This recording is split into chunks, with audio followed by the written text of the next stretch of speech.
Space வந்து உட்கார space இதெல்லாம் வந்து பார்த்திங்க அப்படின்னா ஏர் ஏசியோட கம்பேர் பண்ணும்போது ரீச் ஆனதுக்கப்புறம் பார்த்தீங்க அப்படின்னாக்க டேரெக்டாக செக்இன் கவுண்டர் போயிட்டோம். ஸோ வச்சுங்க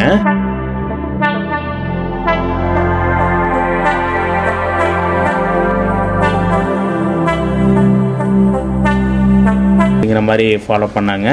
ஸோ அதனால் நீங்கள் அந்த இடத்துல நீங்கள் செக்இன் ஹேண்ட் லக்கேஜில் எது இந்தியாவில் பெங்களூராக இருந்தாலும் சரி, சென்னையாக இருந்தாலும் சரி, திருச்சியாக இருந்தாலும் சரி, நம்ம ஊர் ஏர்போர்ட்டுக்குள்ளே என்ன பண்ண முடியாது அப்படின்னா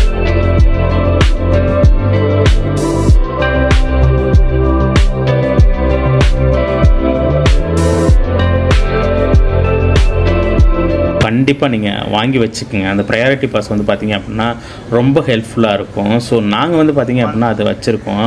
ஸோ ஒரு கிரெடிட் கார்டுக்கு வந்து பார்த்திங்க